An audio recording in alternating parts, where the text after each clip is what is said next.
Members and officers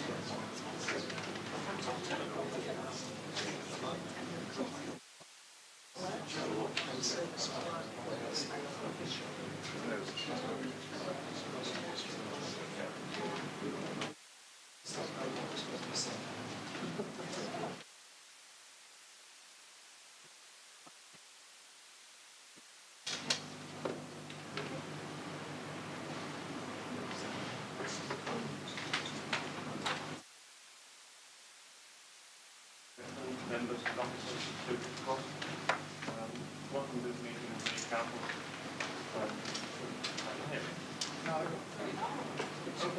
Oh, it's not. That's two not working. Yeah, I'll repeat that. Yes. Good evening, ladies and gentlemen, members and officers included. Welcome to this meeting of the Council's Community and Environment Committee. We've got quite a varied agenda tonight. But first of all, I'll just introduce the officers who are here for the benefit of Councillor Wildgoose from Roseley. On my left is Lucy Harrison, who's keeping us all in order tonight and doing the filming and the minutes and such like, so she's very, very important. And next one to her left is Julie Briggs. It's Rob Coggins, Director of Housing. There's Nikki Wells, one of his colleagues in Housing Department, and Steve Capes, who's Director of the Place, and that's it, yes, that's right. Sean Robson, who's our Interim Planning Manager. And then coming the other way, on my right is Councillor Peter O'Brien, who's the Vice Chair of this committee. Christy Lim, who's from our legal service. She's deputising for other members who are on holiday at the moment, other members of staff. Paul Wilson, our Chief Executive, on her right. And then coming around the corner is Ash Watts, who's Director of Community and Environment, and Vicky Winfield, who's Neighbourhoods Manager. That's right, yes, get it right. Okay, and then carrying on is Dave Cowley, who's Principal Environmental Health Officer, and Laura Salmon, who's another Environmental Health Officer. So welcome to you all, and thanks for coming. I don't think we've had as many officers of this at a meeting before. So right, we'll go on to apologies for absence, first of all. Thank you, Chair. We've received apologies from Councillors Archer, Dobbs, Hobson, Wayne and Whitehead, and here as substitute is Councillors Mrs Burfoot, Edwards-Walker and Flitter. Thank you. Public participation. We have one of those tonight. That's Councillor Joe Wildgoose from Roseley Parish Council. So if you'd like to come and sit down and then start whenever you want to. You have 3 minutes. We'll remind you after about 2.5 minutes that you have 30 seconds to go. Okay? Good evening, councillors. My name is Jo Wildgoose. Good evening, Chair and councillors. My name is Jo Wildgoose from Roseley Parish Council. I've come to speak to this meeting because we at Roseley Parish Council have some extreme misgivings with the way that the traveller consultation has been put together. Firstly, this survey is being conducted through SurveyMonkey, a third-party company that has nothing to do with the District Council. SurveyMonkey offers only a very basic capabilities.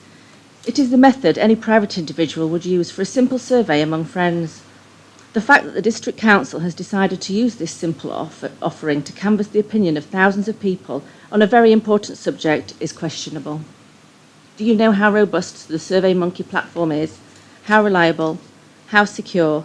I would say that you don't. Secondly, the fact that SurveyMonkey is too simple a platform is shown by the fact you cannot attach anything to the consultation. Anyone who has any photographs, plans, or other documentation they wish to include to back up their statements that they are making is completely unable to do so. That suggests to me that this platform is not fit for purpose, and by choosing SurveyMonkey, the officers are not taking this consultation as seriously as it deserves. Thirdly, and to back up my last statement above, the hastily put together paper copy of the consultation has no address on it.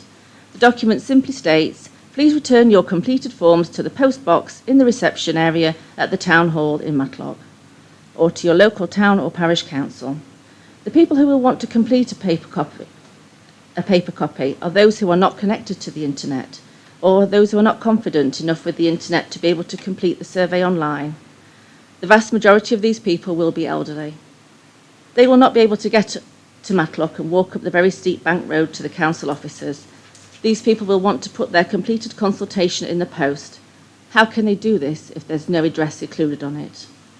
We are constantly struck by how completely disorganised the current administration is regarding this issue, and sadly, the rollout of this consultation is no different.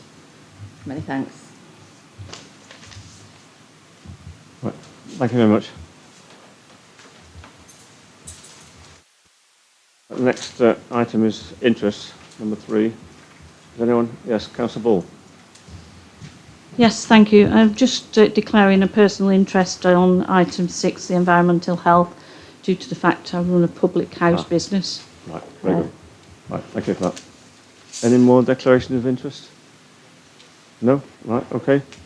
Go on to item 4 then. Questions pursuant to, I don't think we've had any applications. No, so that one's that can be overridden as well. And go on to item 5 then. Capital bids for inclusion into the capital programme 24 to 25 to 28 to 29. Pages 5 to 14 of your report. So, Ash Watts, can I ask you to... Vicky Winfield's doing it. Right, very good. Okay, thank you. Yeah. Thank you, Chair. As you'll see included in the report tonight, there's 2 new bids which we'd like to be considered for inclusion in the capital work programme. The first bid is for a 5-year programme for our public car parks. We currently tend to apply each year for some monies to be able to improve the car parks, and we wanted to look at a different way and plan what we're going to be doing in the future, and this seemed more appropriate to plan a medium-term plan of car park improvements across the district.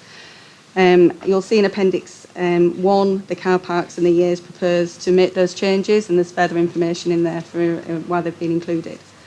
The second bid is for the possible redevelopment of a piece of land in Bakewell to provide additional burial provision. In the GNR meeting in November last year, there were certain things that was agreed as part of that. We've started the negotiations with the landowner, and the inclusion of £215,000 is for the purchase of the land, the design, and the redevelopment of that area of land to be used for burial provision in the future. Don't know if anybody's got any questions relating to those 2 projects. Any questions for Vicky? Yes, Councillor Ball. Just a clarification on page 11, where it's on about the income generated to car parks of the above, are as follows. Are we preempting that's what we're going to get, or is this the figure that we should have been 23, 24 here? This is it's just to demonstrate the income that's generated in those car parks for 23-24 in terms of moving forwards, sort of to give you an idea of the investment. Right, yeah, but obviously it says 24, 25, that's what I'm saying. That's what I'm just trying to clarify for the point of it. It was 23-24. Thank you. Councillor Lees. Thank you, Chair. Yeah, just one about the Bakewell Cemetery extension. Where did the figure of 110,000 come from for the 3 acres of land? Because that sounds rather expensive for agricultural land, as it is at the moment. This is in negotiation with the landlord and his solicitor in terms of that. So it's 90,000 for the land itself, which includes the 3 acres. We would look to redevelop the first section and future-proof it, but that's where the 90,000 came from, and then the remainder was for the design and planning application and any sort of survey works and feasibility that we might need to do as part of that project. Thank you. Yeah, it just looks to me as though we're paying twice the amount for a piece of land, for an acre of land, than what we should be. So, thank you.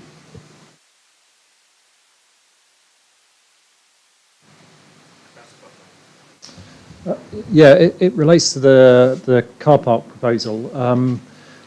Whilst I see that it's really sensible to be doing that on a 5-year basis, we're going through a review of the car parking stuff at the minute. Would it make sense to get that in before and then agree this next year, rather than saying, well, this is what we're going to do,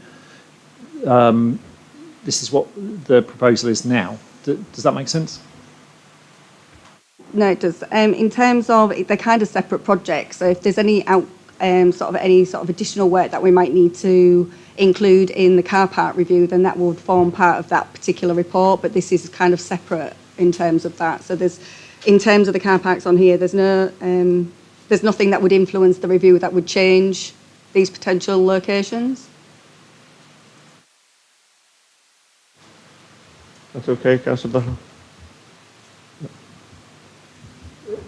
Yep. Thank you. Any further questions for Vicky or Ash on this item? No? Right. Move into debate in that case then. Would someone like to propose the recommendations?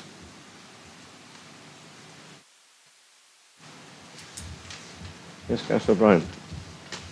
I'm happy to propose both recommendations, Chair. I think the improvements to the car park, investment in car parks is vital to maintain the quality of the car parking offer for both our residents and visitors to the district. And I think the importance of the Bakewell Cemetery extension probably needs no justification. Thank you, Chair. Second there, please. Thank you, Councillor Linthwaite. There's only one recommendation, of course, not two. It's two topics on one recommendation. Yes, okay.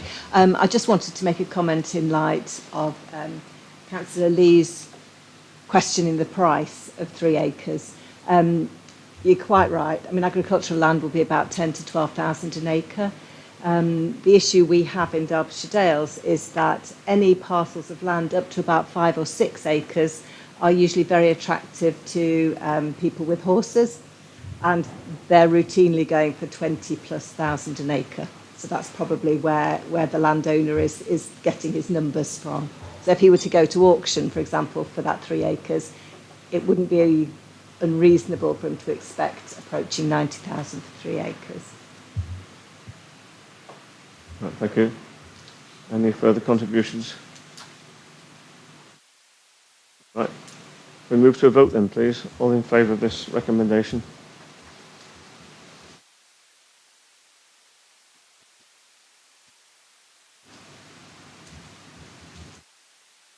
Okay. Anyone against?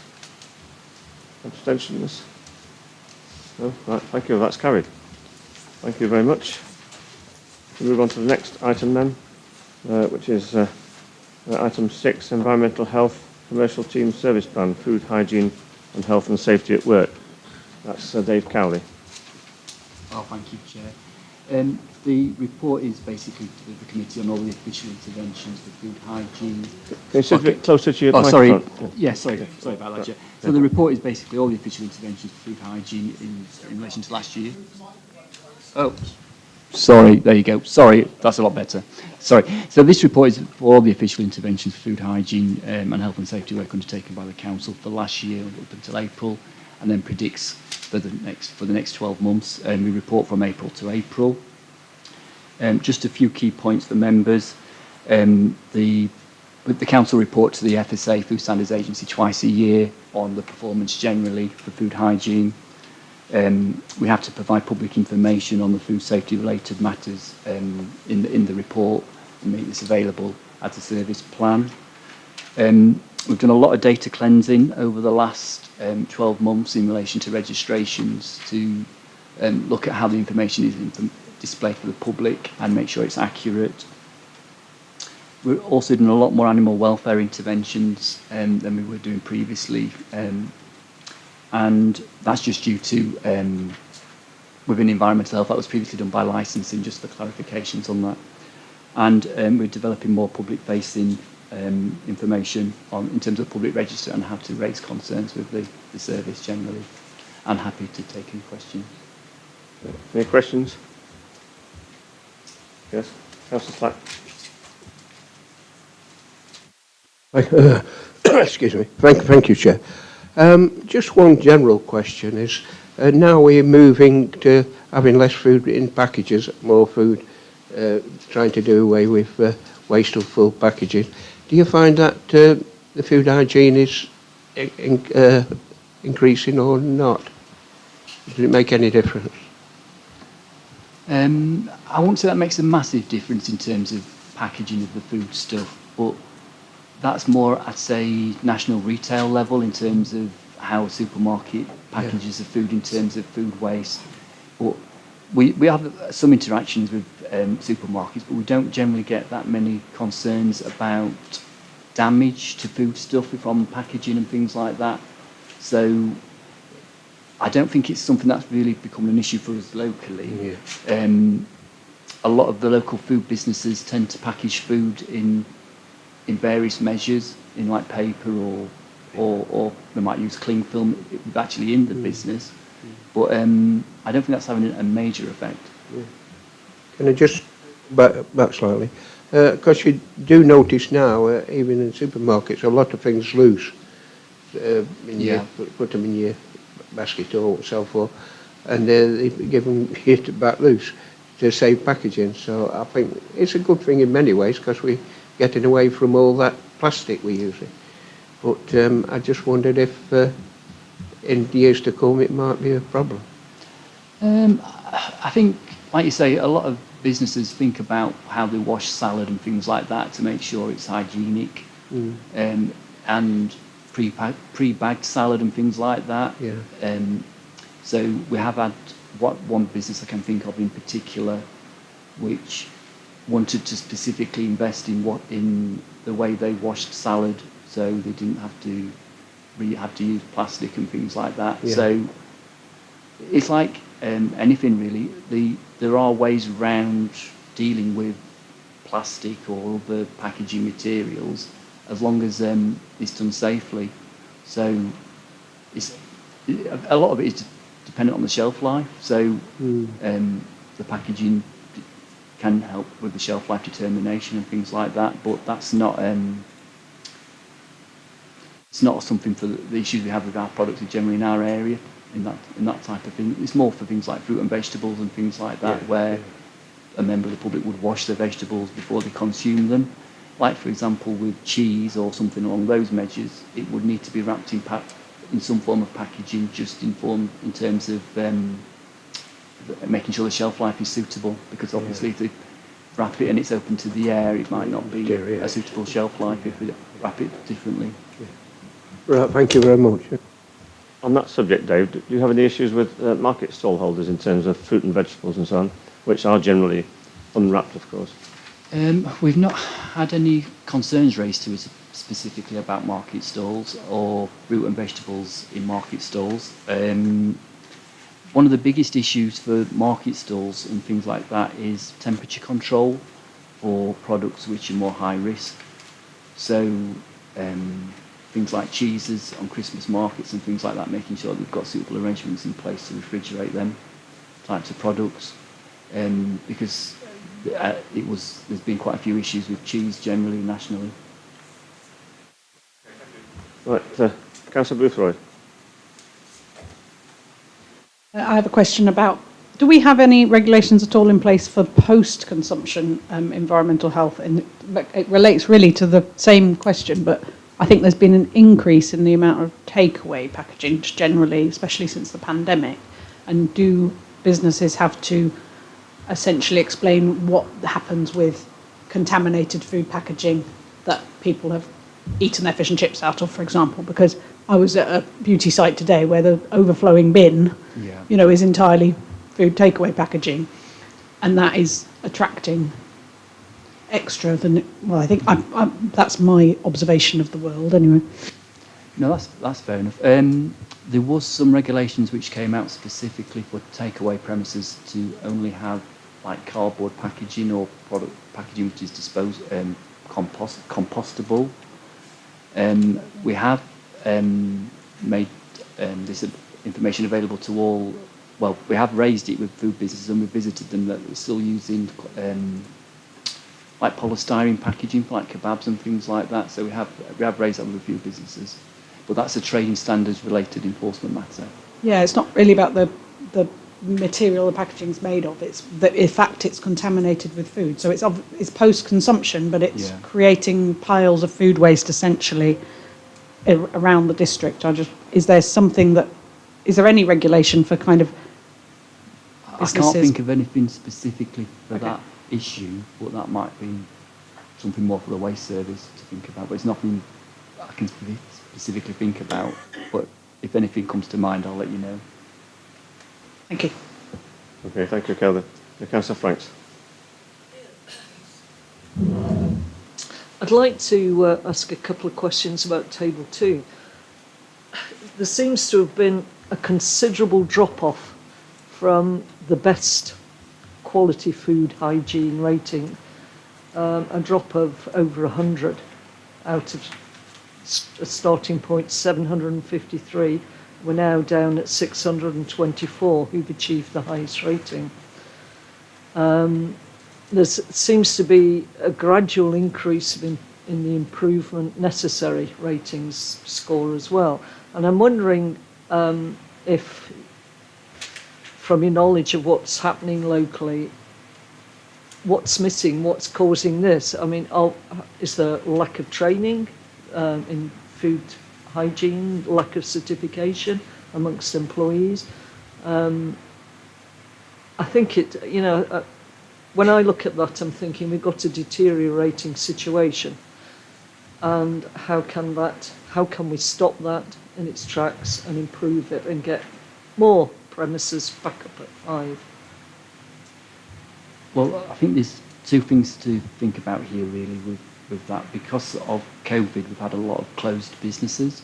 So we've done a lot of data cleansing of businesses which were previously low risk, like home bakers and home caterers, and they will have been a 5-rated premises. So we have had quite a lot of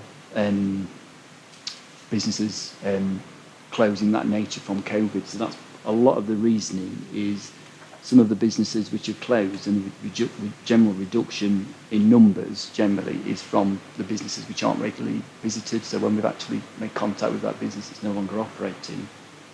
So that is part of the issue. So the businesses which are existing sometimes we have a few businesses which go from a 5 to a 4 or a 3 to a 5, but that can vary so much on when you go to a food business on various matters.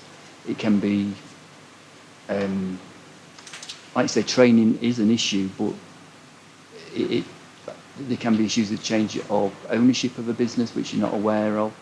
There could be issues of, like I say, poor hygiene when you've gone there, cross-contamination issues generally. So the key thing is if a business is at poor standard, then they can apply for a inspection, and we have a policy for that in place for the timescales and things. Councillor Flitter. Thank you, Chair. Well, it's just talking about in the wholesale market and the hygiene methods there. I'm just wondering whether we actually do give any advice to our wholesale market people. I know we have a good regime of looking at the retail, but as one that's worked in wholesale for 2 decades and dealing with markets like Bradford, Covent Garden and Rungis in France, there are so many different, the life is totally different, and so many people handle the food as you're actually bartering for it. You know, there's money flying around everywhere. Hygiene is a second consideration. And also I've seen some pretty poor methods of distribution. So, you know, I mean, how do we tackle as a local authority with people that deal within unpacked foods? Because it's quite easily, I mean, if I go to a shopping centre and we want carrots, I'll buy 2 or 3 carrots loose and not go for the packaged ones. And I think that's a great idea. But who can say in a retail business you can have all the hygiene security that you can get, but the life before it gets to that shelf is totally different. And do we ever look at that side of the business? Well, we do, yes, Councillor Flitter. We've got a few distribution sites in the district. And one site we've given quite a lot of advice to, but that's part of the hygiene inspection. So we quite often report back to other local authorities or another business if you go to a site and you see something which is labelled not correctly or it's not packaged very good, or in those issues, then that's part of the visit. So if you're looking at the supplies and the food stuff in the fridge or whatever it is, or the vegetables or if it's the meat or whatever the product is, then that's another way that we look at the food business. We don't just look at, when we're looking at a food business within the district, we're not just looking at that business in isolation. We'll be looking at, is the labelling sufficient of that's been supplied to it in terms of, I don't know, they might be getting sandwiches from another premises or cakes or whatever it is, or vegetables. So then the officer would obviously look at that and then go feedback to that business at that stage if they feel like there's issues that we need to be aware of. I think that's the key thing. Okay. Right. Councillor Chapman. Thanks, Chair. Coincidentally, I don't know whether anybody else read it, but there was an article in the news today about the frequency with which restaurants, etc., shops are being inspected. So I wondered what our policy was on sort of re-inspection. How I know it's probably a matter of resources as well, but how often do we aim to get back to a premises, regardless of what the original finding was? Well, that's within the report. That's within the actual policy. That's in relation to poor performance. So, if a business is poor, well, basically, when we're looking at a food business, any business which is rated lower than a 3 or a 2 or a 1 or a 0 as improvement necessary, we're aiming to revisit that business before the next intervention. So they'll get the original inspection, then a re-inspection, and then another intervention. But it depends what level of risk they pose. So if it is a poorly rated premises, it could be visited twice before it's within 6 months or something like that, depending on what the level of risk is. So, for example, if it was rated as A risk and it was a 6-monthly intervention, it could be that we'd get, I don't know, we'd say, for example, we'll go today, it's poor, then we might go in 3 months, and then we'll go again for its next intervention in 6 months' time. So it'll get 3 interventions.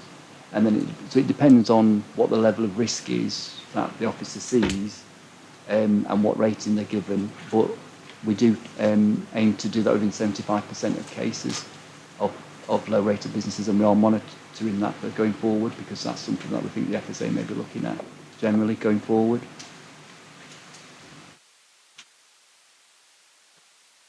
Councillor Franks again. I was just looking down the table again. Could you explain the 100 premises, which is a tenth of the premises, that are exempt, excluded, sensitive or unrated? So that's a various premises. So, like, for example, Councillor Flitter was asking about wholesale premises. If the only sites which get a public rating are the sites which a member of the public would purchase from as a retailer. So if it's a food manufacturer, they wouldn't necessarily get a food hygiene rating. A farmer who's not directly supplying the public may not get a food hygiene rating. So it just depends what the public interaction is with that business.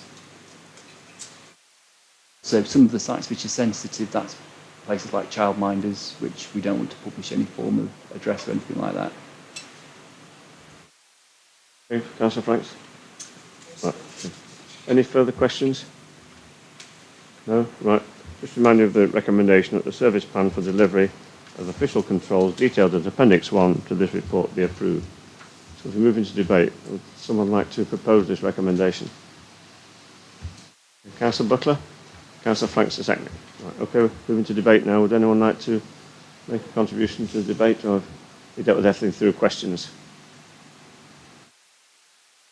No? Right, we'll move to vote in that case then. All in favour?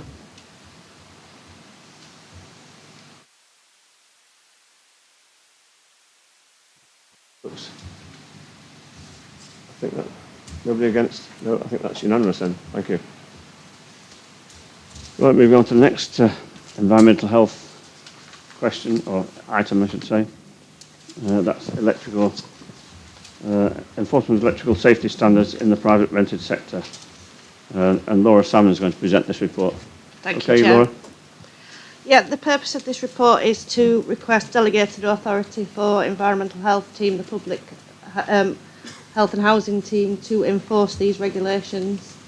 Obviously, unless we've got delegation, we can't serve the notices or fine people for financial penalties, and to adopt the civil penalty enforcement policy, because to be able to serve a civil penalty, we need to have a policy that adopts how we do that and our approach to do that. So yeah, the purpose of the report is for those two recommendations. Any questions for Laura? Councillor Ball. Yeah, sorry. Private rented, you're not on about the actual people who pay rent from housing benefits and the likes, or these are for the landlords, I take it? Yeah, it's directed at the landlord, Yeah. not the tenant. Yeah, thank you. Thank you. Councillor Burfoot. Thank you. It's a really interesting report, actually, and I think it's really important that all privately rented properties are safe. I think we'd all agree on that, wouldn't we? But do we have any idea how many of these rental properties are not up to date with their inspections? In other words, I'm trying to ask, do we know what the scale of the problem is, if there is one? No, is the answer to that. Our service is quite reactive, so we react to complaints and go out to inspect that property. We do, at the minute, Amanda Goodwill, she's not here this evening, she's leading on a private rented sector pathway project where we are having surveyors go out into these properties, so we're wondering if that's going to bring back and notice anything for us to look at in that respect. But generally it's a reactive service, so it's a case of seeing what you get. But these regulations come into force a while back, and we have found landlords just randomly sending us these reports and saying, can you put that on file? You know, I've been there and done it, thank you. A follow-up on that. Yes, okay. Do we get many tenants who are obviously aware that they're supposed to be inspected every 5 years, who come to us and say it's not been inspected, or are they fearful of what might happen if they? The odd one. Make a Generally, fuss. they will notice that they haven't had a gas safety inspection, because that's been around a lot longer. So we usually get tenants randomly saying this hasn't happened. I don't think they're fully aware of the electrical standards. Okay, any further questions for Laura? Oh, Councillor Slack and then Councillor Nash. Thank you, Chair. Has it increased the complaints from residents, private residents, that they feel unsafe in the accommodation? Or Complaints have risen in respect to damp and mould since the awful incident with the little boy, rather than electrical safety. But it's another tool in our box when we go out and have a look and think something just doesn't look right. Yeah. But we would physically have to go and see it rather than any complaints that have been escalated. But yeah, the rise in complaints will be through damp and mould. Yeah. Obviously, that affects electrical damp and mould. Absolutely, Yeah. yeah. Yeah. So yeah. Thank you. Right, Councillor Nash. Thanks. I know this won't catch anyone, but is there any way we could get a requirement that when tenants sign up, part of the sign-up pack includes the EICR and the gas safety certificate? That's already in place. So you can't let a property without having this in place. I thought that was the case. Yeah. So why do we need this extra step? Because some landlords have let the property, we have a lot of sitting tenants, or tenants have been there before it came in, things like that. So, but it's mostly if you let through an estate agent, they would have that as a requirement before they let tenants. Just landlords with an odd property, it can slip under the radar, or especially if they've had tenants in there a long time. We get some that have lived there 20, 30 years under the same landlord. Right. So we're only going to find those out if the tenants complain? Generally. Councillor Sue Burfoot again, and then Councillor Bryan. Sorry, Chair, again, I just thought of another question. If there was a fire that the fire service attended and it was clear that it was an electrical fault, would they be, and they knew it was a privately rented property, would they then inform us?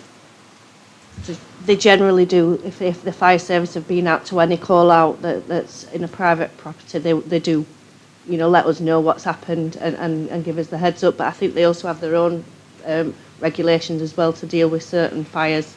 But this will certainly help. The civil penalty didn't have that in place. The installation wasn't checked, and therefore it was unsafe. Councillor Brown. Yes, thanks, Laura. You mentioned in passing the issues that have been in the media and the fairly recent past. Now, they of course were mostly in the public and social rented sector rather than the private sector. So, is there a parallel set of responsibilities that we have, or is that left entirely to those landlords? Because the majority of our housing stock is social housing, but it's platform housing, it's still classed as the private rented sector in the Derbyshire Dales, so we would regulate those just as we would Mr. Jones down the road who has let his house out to his friend. Further questions? You can read the recommendations that the council, number 1, that the council adopts the regulations and the scheme of delegation detailed at paragraph 3.1 of this report, and secondly, that the civil penalty enforcement policy in Appendix 1 to this report is adopted. Would someone like to move that? Yes, Councillor Slack and Councillor Buckler seconded. Thank you. We're moving to debate now then. Would anyone like to make a contribution to the debate? Well, Councillor Slack. Yeah, I think this is a very good policy, and it needs to be improved, especially on the private sector. I think over the years the private sector has not been up to standard at times, so I applaud this and thank you. Okay, Councillor Lees. Yeah, same as Councillor Slack, happy to support this. As Councillor Burford was saying about the fire service, etc., sometimes it's a way in through the door that lets you involve these other agencies to come and do things, whereas otherwise you would never have found out about these things. Thank you. Any further contributions? We'll move to a vote in that case. All in favour?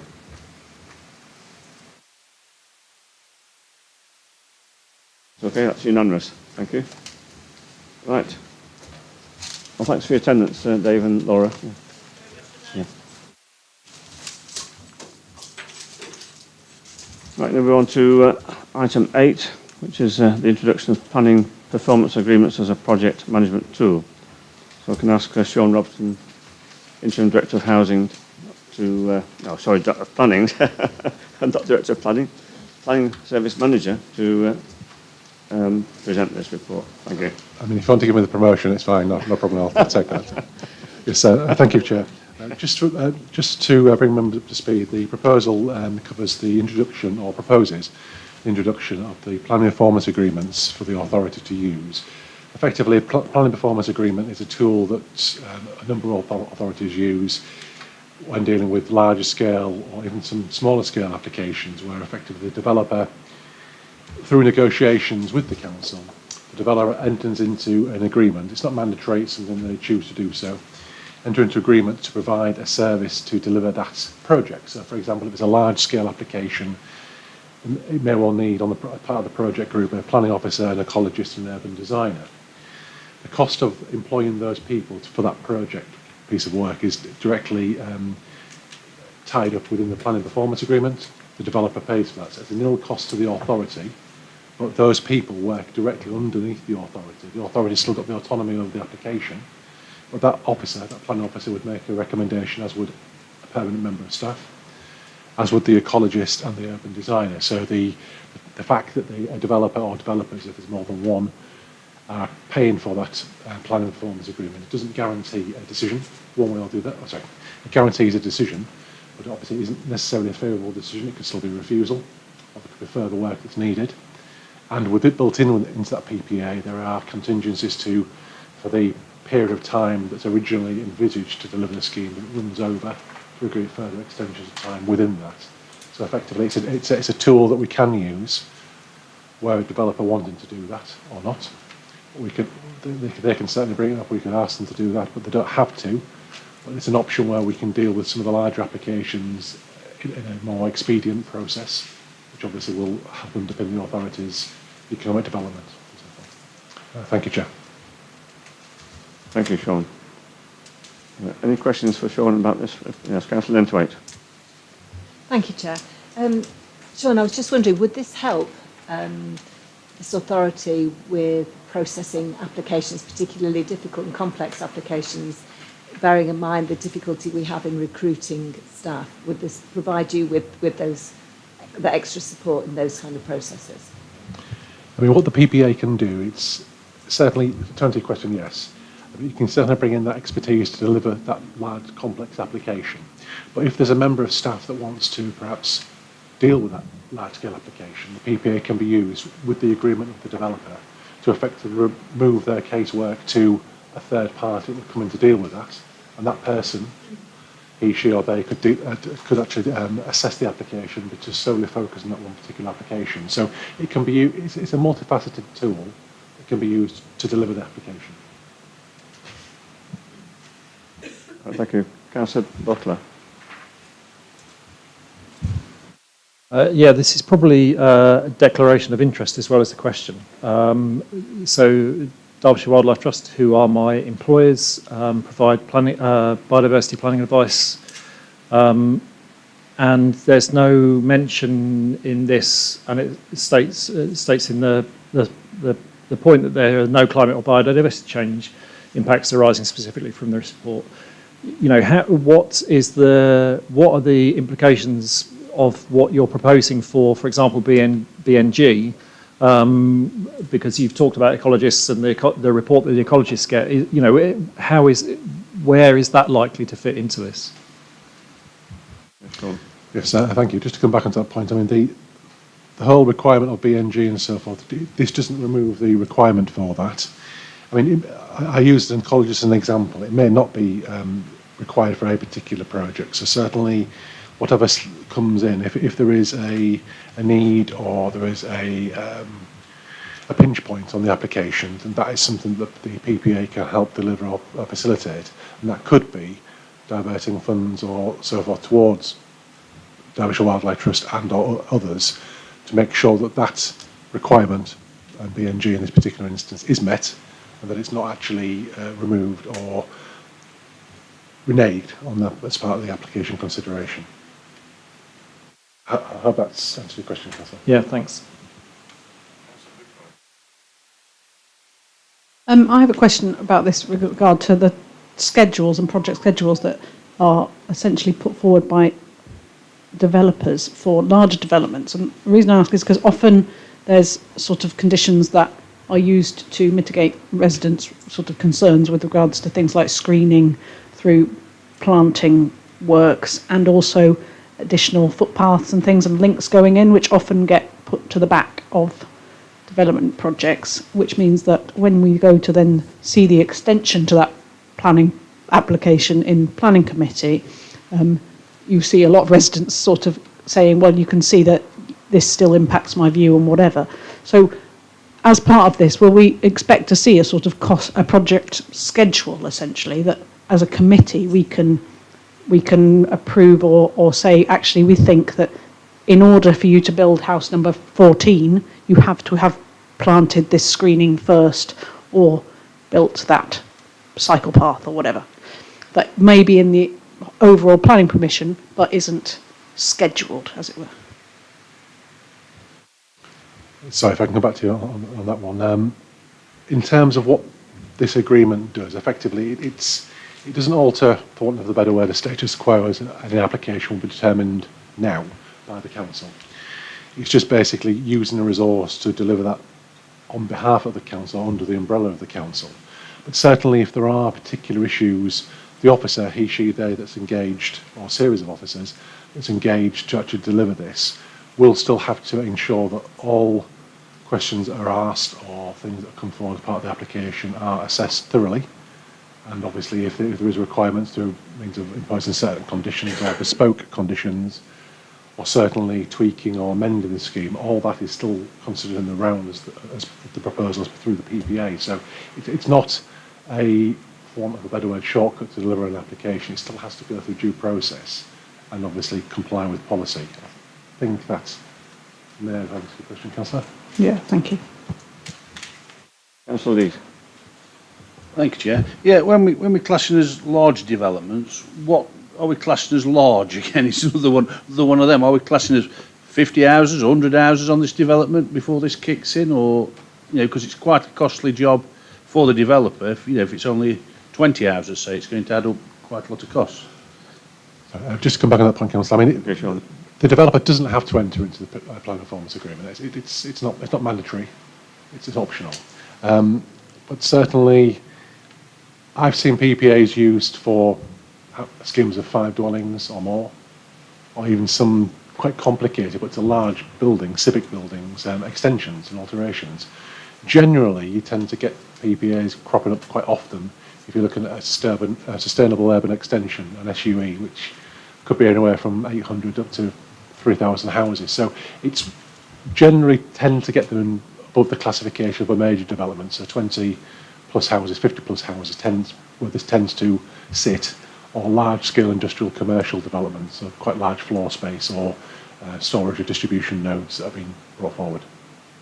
So would the cost then be pro rata to how many properties is on that? It's not going to cost the same for the guy that's got 5 properties as the guy that's got 100 properties. It's going to be pro rata, is it, or scaled to suit? I mean, effectively, each PPA is unique, like any application, and the cost of that PPA is worked out on what would be. I mean, there's a couple of examples shown at the back of the report of how a scale could potentially be worked out, but that is obviously in agreement. So it's a direct cost to the developer. It's not something that is inflated or deflated. But if a development takes, small-scale development could say take 30 hours to consider, the developer will be billed for 30 hours. If a large-scale development takes 150 hours, that's what the developer will pay. It's not simply a case of necessarily a one-size-fits-all. So there are a number of ways of doing it, the hourly rate or a bespoke set fee, but certainly that is something that's negotiated and written into that particular PPA. Most PPAs have similarities in terms of the headings and so forth and dates and triggers, but the actual cost of it and what's required for a project group, numerous members of staff or just one, that's unique or bespoke to that particular project. Councillor Slack. Thank you, Chair. Will it, running contrary to pre-planning advice, will it affect it in any way, be contrary to it, or is it an added to it? A PPA doesn't give or won't respond to a developer or an inquiry the same way as a pre-app would, for example. That would still work uniquely in its own way if someone wants to engage in that. What tends to happen when these PPAs are brought forward, the developer or company have either entered into PPA, into a pre-app already to get the council's advice or take on their proposal, or they simply just go straight to the PPA route if they're confident that the application complies with policy. So to answer your question, Councillor, it doesn't affect it. Thank you. Thank you, Sean. I don't think there. Yes, Councillor Bull. Yes, thank you. I'm just a bit wondering as regards what you feel that this council will achieve out of doing this, due to the fact that we'd have the pre-planning application which they pay for, and now we're going into an agreement, so putting together a bit of a parcel. I'm just a bit wary of them thinking, oh well, if we've gone through all this, we won't have to go through the full planning committees or the likes to get the approval, because it's in there. But it just seems extra work for our planning department to how much we will achieve and what we want to achieve from it. So where do we gain from that? Sorry, effectively, in terms of extra work for the planning department, a PPA, because you're bringing in a planning officer to deal with that particular application. It doesn't put strain on the existing officers or officers' workloads and so forth.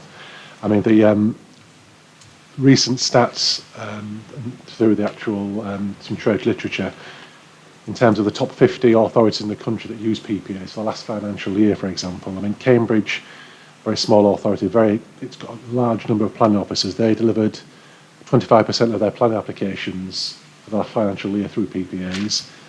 South Cambridgeshire, again, 20% of their applications for the last financial year were delivered through PPAs, and that was a range of applications. What that didn't do is, what that has achieved, and certainly recent murmurings from government of the new government, is the fact that spotlight, or part of their spotlight, will be on planning and performing authorities. And if a large-scale application, a large infrastructure project came in, and if the option wasn't there to deal with it through a PPA, there could be a slight risk to the authority of the applicant asking for that money back, so that £150,000 will have to go back to them for the planning fee, and the authority would still be left to determine that application. If they then don't determine it within time, it's a major application. When we report yearly on our PS1, PS2 reportings, the authority could potentially, no guarantee of this, could go into special measures, which then means the planning function will be lost to the authority. It could be dealt with by a third party. So I'm not wishing to scare anybody, but there are serious considerations to think about this, and this won't necessarily cure that or discourage that, but it is an option that we can certainly steer developers towards. Come back. Okay. So what you're saying, in a sense, if we've gone into this, and then obviously how I read it is the fact that if you've gone into this pre-planning and all the rest of it, not pre-planning, but what you do in the programme, and you state it will be done in a certain time for that to be going through the planning applications and for it to be determined. If we fall short on that, then that will penalise the council. Is that what you're saying there? Sorry, no. Right, okay. Sorry, my apologies, Councillor.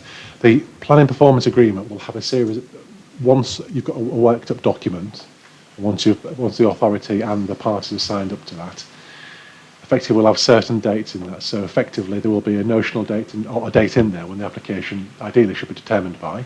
There will be a caveat to that at the bottom of that to say that if it's not determined within that time frame, the further extensions can be agreed with both parties, very much like an extension of time happens now with a planning application. What I meant about the slight triggers and issues is that overall, whether there's a PPA involved or not, if a planning application isn't determined within the 8, 13 or 16 week period, that the actual, and there isn't an extension of time agreed on that as it stands at this moment in time, then that counts against the authority when we tot up our figures at the end of the year. If we have too many of them, then there could be other ramifications that could come back, and this wouldn't necessarily solve that, but obviously it gives us a further tool to ensure that perhaps say 2 or 3 large infrastructure projects, we don't tend to get that many of them, the major applications, that we can agree within time. That figure doesn't count against the authority at that end of year totting up. Councillor Nash. Thanks, Chair. I think Sean's partially answered this question, but can I just confirm that if we were to give one of our staff the opportunity to work on this and backfill with an external person, that we can recover the whole cost of the external person?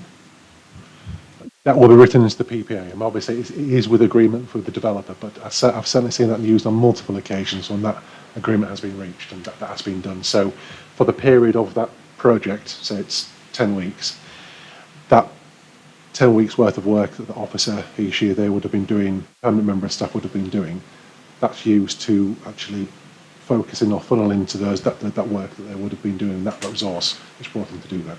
So yes, it's full cost recovery. Right, Councillor Linthwaite. Thank you, Chair. Thinking about the risks, the potential risks over PPAs, if a developer came to us with what was clearly a large and likely to be contentious application and they wanted to draw up a PPA, could we say no thank you?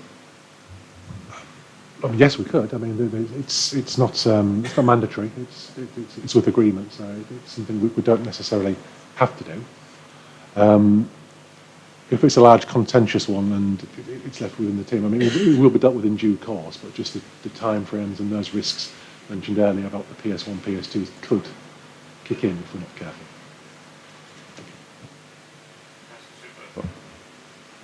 Thank you, Chair. I'm just wondering, Sean, how long have these PPAs been in operation? And if you are recommending them now, why do you think we've not done this before now?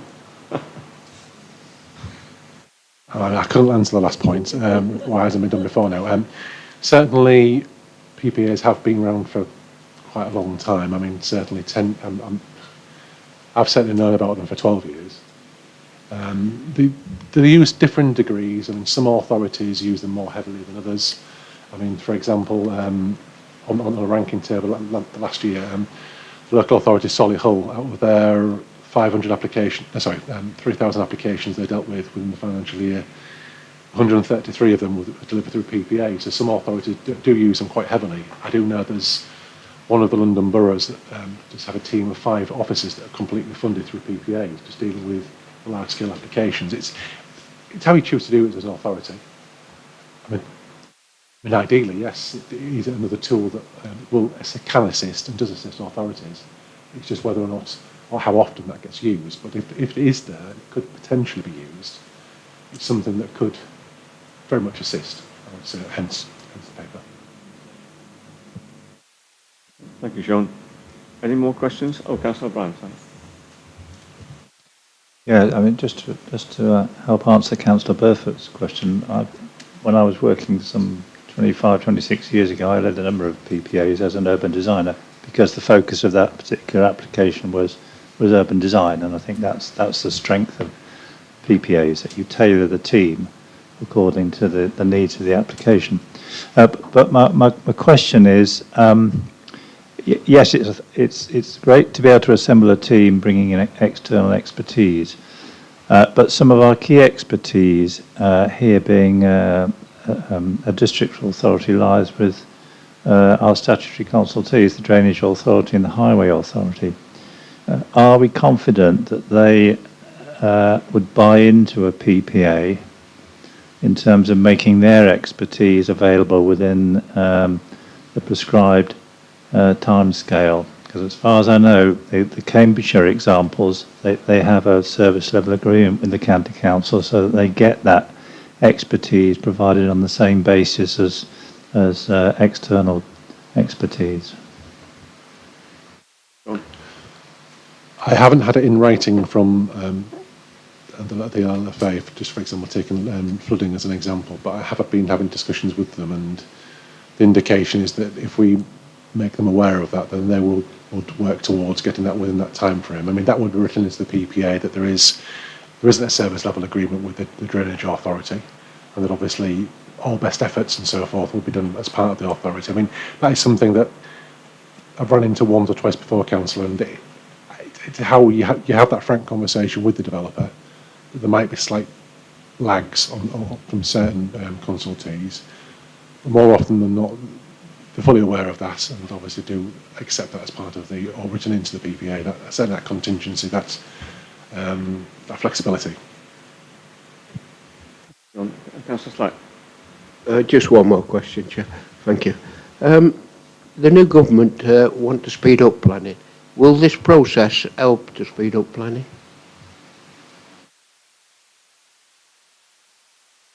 Subject to the developer coming forward with all the correct information at the first outing. The fact is that were it to be a proposal that's not in conflict with the policy or could be negotiated around, or things could be balanced, it would certainly speed up the determination period for a large-scale development.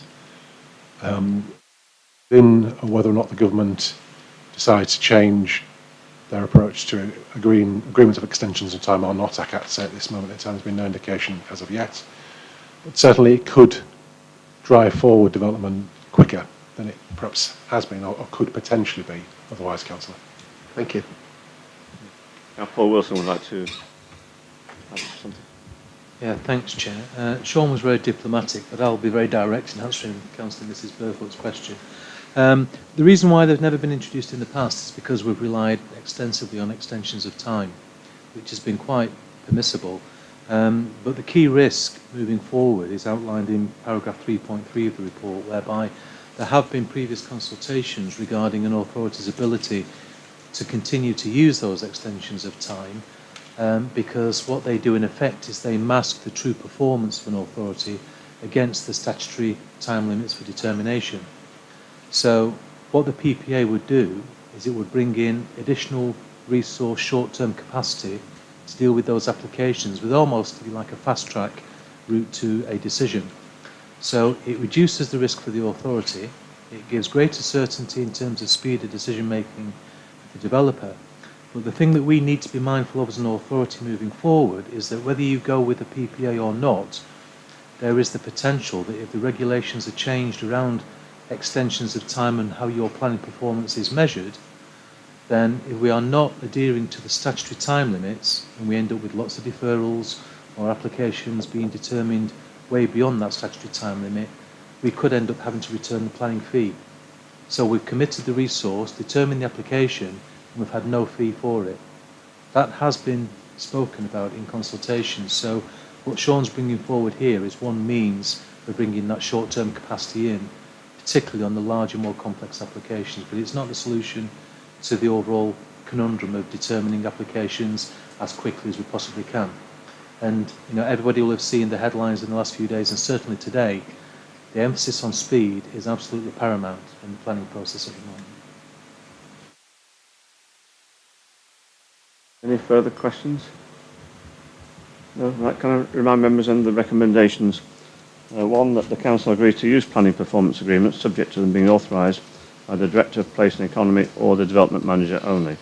And secondly, that the cost of engaging external consultants to provide this service will be fully passed on to applicants. Can I have, Councillor Chapman, would you like to speak or just? Yeah, can I speak as well, Chair, please? Yeah. Yeah, I'm happy to move this report. For a number of reasons. One, which is probably quite important, is it gives protection for the planning officer involved. It covers his back, shall we say, and reduces the stress levels, apart from you, Steve, because your name will be on the agreement. But anybody who's had any experience with pre-app, as I've had on the Peak District National Planning Planning Authority Planning Committee, and it relates to paragraph 2.2, which says it should be noted that if a developer applicant chooses to enter into this voluntary arrangement, it does not guarantee the outcome of any planning application. Well, anybody who's ever been involved with that will know that two things happen after pre-app.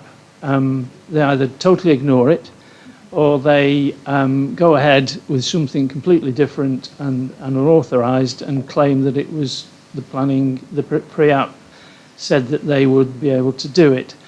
I'd be immediately suspicious of any developer who didn't want to enter into a PPA, to be honest, because that implies a little bit of deviousness.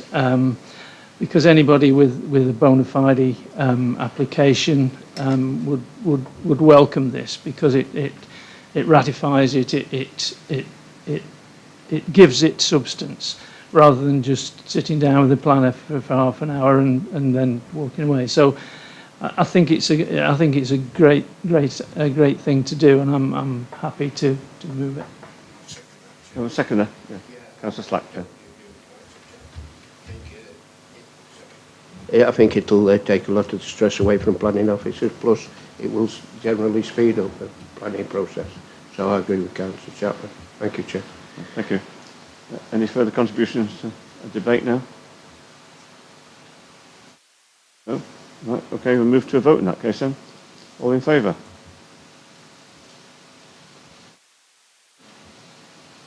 That's unanimous. Thank you very much. Right, we move on to next item 9.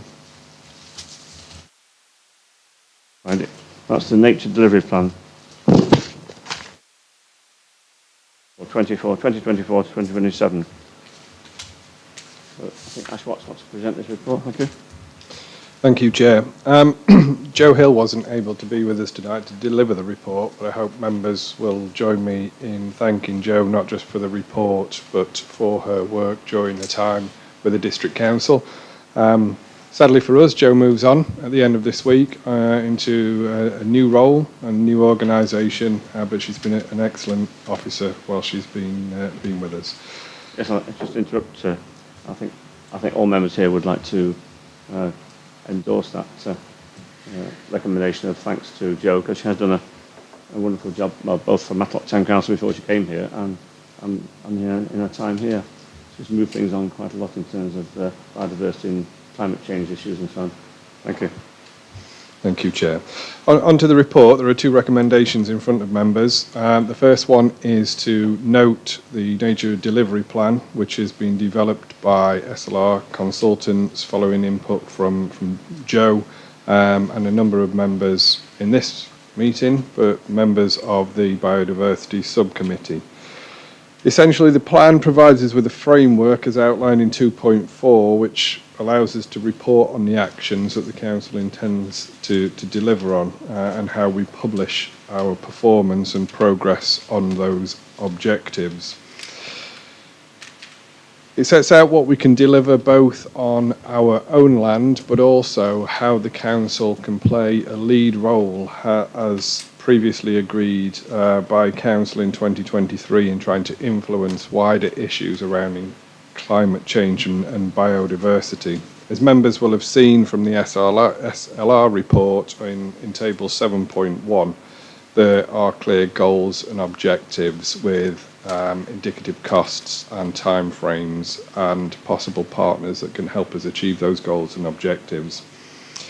As I mentioned, some of them are objectives which the Council will try and help influence or steer because we might not have direct control or responsibility for achieving some of those tasks, but it'd be working with the likes of Derbyshire Wildlife Trust, the County Council, RSPB, Woodland Trust, so on and so forth, around issues relating to flooding, agriculture, BNG, that's already been spoke about this evening. But then again, there are some very tangible objectives which we as a District Council can directly influence and control the outcome of. And that leads me nicely into recommendation 2, which is a request for £30,000 budget. As it stands, the work that we've achieved so far on climate change and biodiversity has either been achieved from existing budgets, on verges, for example, within clean and green budgets, or where Joe and colleagues have been able to draw in on external funding to deliver our objectives. The concern is here, we've got what we consider to be a deliverable plan, but the £30,000 is needed to give it some teeth, really. And for whoever replaces Joe, we'll need a budget to work with to make sure that we can achieve some of the objectives set out in here. And through discussions at the Biodiversity Subcommittee, we thought that £30,000 was a good starting point.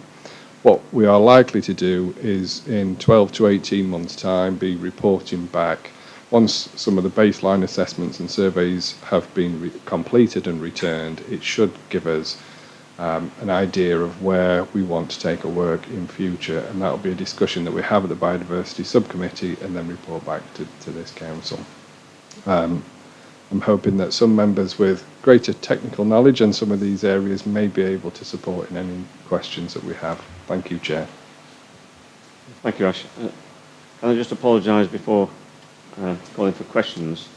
I should have stated at the start of the meeting under public participation that we had a statement in front of us from Mr. Darrell Yates, and that's to do with grass cutting to open spaces on Morledge Estate, surprisingly, not surprisingly. So you've read that, and that's obviously explaining one of the issues that we have with this sort of issue. Thank you. Right, any questions for Ash? Oh, Councillor Burford. Yeah, it's a really important agenda item. But I'm just wondering how do we involve residents? That's following on from this that we had from the gentleman on Morledge. There have been issues on Moorledge about stopping cutting the grass or cutting it or whatever. Two different factions there, clearly. But how do we involve residents in decisions that actually do affect them? Chair, if I can, where we've undertaken what you talked about in Moorledge in terms of verge mowing schedules and management of verges, this was a discussion that took place at council several years ago and involved member input. It was widely publicised at the time from a district council perspective, but what we also did was involve parish councils, town councils and working groups and invited them to come forward. Fully appreciate that not everybody is on board with what we're trying to do here. We have, in terms of verge mowing, we have some communities who like very well manicured verges and areas, and then we have others that really want to encourage rewilding or natural habitats. So I think bluntly, Councillor, we're not going to be able to take everybody with us, but where we can, we will try and engage with relevant community groups, town and parish councils, but obviously you as members who champion your own constituents and their views as well. Well, thank you, Ash. I think you've explained the issue very well. Councillor Boothroyd. I just have a question on the urban section of the report, which relates to essentially that we prioritise influencing new builds rather than retrofitting existing housing. And it kind of relates to Sue's question a bit, is we have a lot of existing residents that we want to bring along. Have we considered, similar to we've got things like the compost bin scheme where we do a essentially subsidised compost bin or bokashi bin or whatever for residents, to be able to access some of these measures that are going into new houses. So, I mean, I gave some of my local projects fund to the Swift group in Great Longston to retrofit Swift boxes, but have we considered that as part of the biodiversity?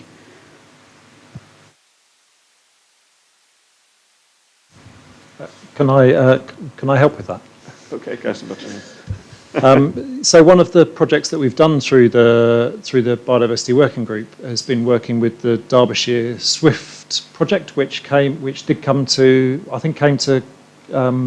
C&E previously, and so one of the pieces of work that Joe has done has been supporting them with their lottery application for exactly that purpose. And that's one of the things that we wanted to get the plan to do, is to help support local groups to do that, so that it's not us doing it, it's supporting other people to do it. We are that is absolutely one of the key projects that we hope to happen in the next few months, and I know that's gone to the lottery and has got lots of support. That wouldn't have happened without the work that Joe did to support that. Yes, thank you. You want to add to that, Ash? No, thank you. I appreciate Councillor Buckler stepping in. He's been part of the working group a lot longer than I have. I suppose we could add owl and bat boxes, couldn't we, to that? But there is reference to bat boxes in here as well, Chair.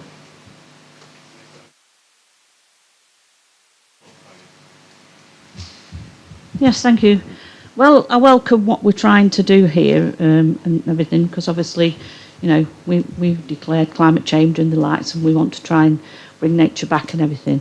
But upon going from what is on this public participation as regards grass cutting, yes, as regards the edges and all the likes, that they just become, we say rewilding, it isn't, it's just letting it just grow forever and a day. To me, if we are adding some flowers or plants or seeds or something that just gives a change from it just looking as though it's been left and forgotten and not done, is there any way we can come forward in doing something of that nature? And then it does look as though it is a kept area, and it looks nicer for everybody. You've got colour, because you'll have the wilding, you'll have the natural gain from it, because you'll have all different species coming into it, rather than just overgrown grass. Chair, I'll start with that, and unless anybody else wants to join in as well. But I understand your point, Councillor Bull, and it's not something that we haven't heard before in terms of areas look unkempt. We've been accused of just trying to cut costs. But what we've done is, each year, as members will probably recall from the several reports that have been through this committee, is we've identified areas with community groups, town and parish councils, where we think there is an opportunity for rewilding, for encouraging regrowth of natural habitat. And in doing that in year one, often it can look unkempt. What we do is do an assessment of that land, and the team are currently doing that this month to see if it has been successful, if there are signs of certain species regrowing in that area, and then we'll make a decision, often in consultation then with the local parish council or town council, to say whether we continue to try and promote that area for rewilding. We've had a lot of success, but I also accept there are some areas where it hasn't quite worked, and we've been having discussions with some of the parish councils this week, where we are looking to drop off some of the areas because it hasn't been as successful as we'd hoped, and it hasn't given the appearance. But then we've got other areas where it's shown to really be successful. We've got a lot of colour, we've got lots of different species that are coming through that have not been seen in those areas for many years. Councillor Slack. Are we in debate now, Chair? Questions are finished, are they? No, we're seeing questions. Oh, I will reserve. Any further questions? Till later. Yeah. I welcome the report, and it's really good to have a plan laid out in front of us. I just question, and I wasn't on the biodiversity working group, and I perhaps should have asked this question before, is 30,000 enough? I know we're going to put a lot of resource from the council, but we moved quite a lot of money around on Thursday night into reserves. Isn't this, as one of our prime targets, somewhere we could be putting more money? Chair, this was a discussion that we had in the last subcommittee group, and whilst it might feel like a bit of a finger in the air amount, looking at some of the figures that have been proposed in the plan, what we wanted to do was be realistic. So in year one, we wanted to do the baseline assessments, do the surveys, and see what they came back with. Without going into the boring detail, prior to re-advertising Joe's job, Joe and I sat and had a conversation as to whether actually is there a climate change officer's role and a biodiversity officer's role.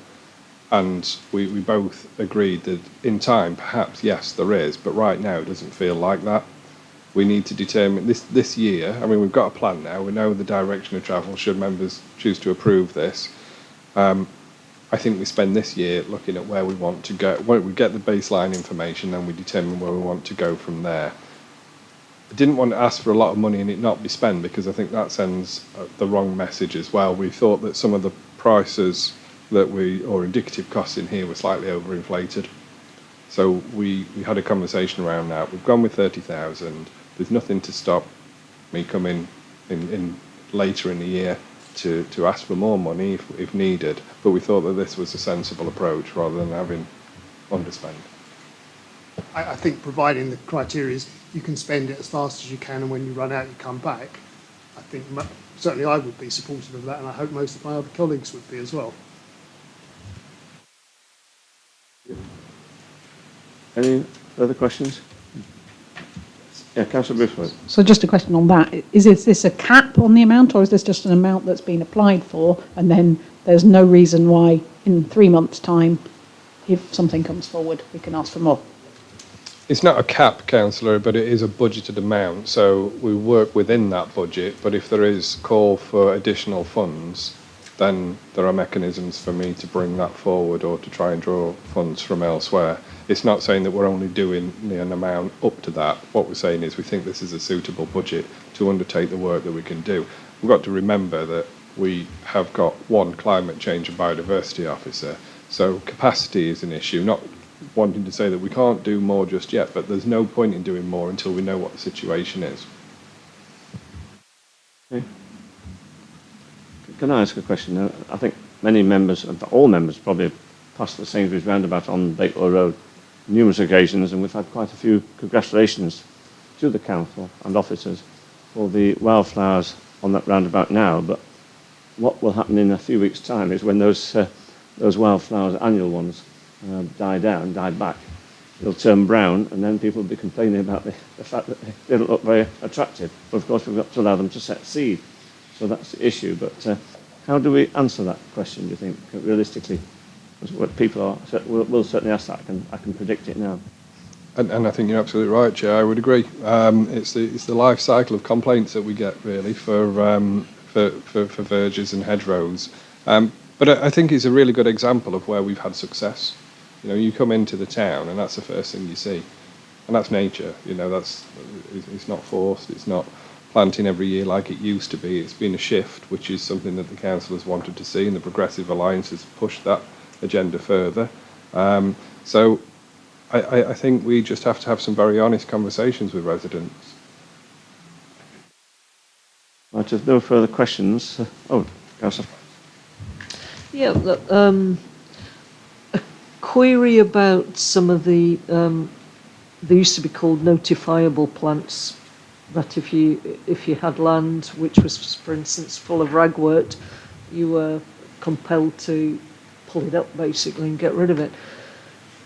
Within this scheme, I have noticed quite an increase in some patches, some places as I'm driving around, quite an increase in plants like ragwort.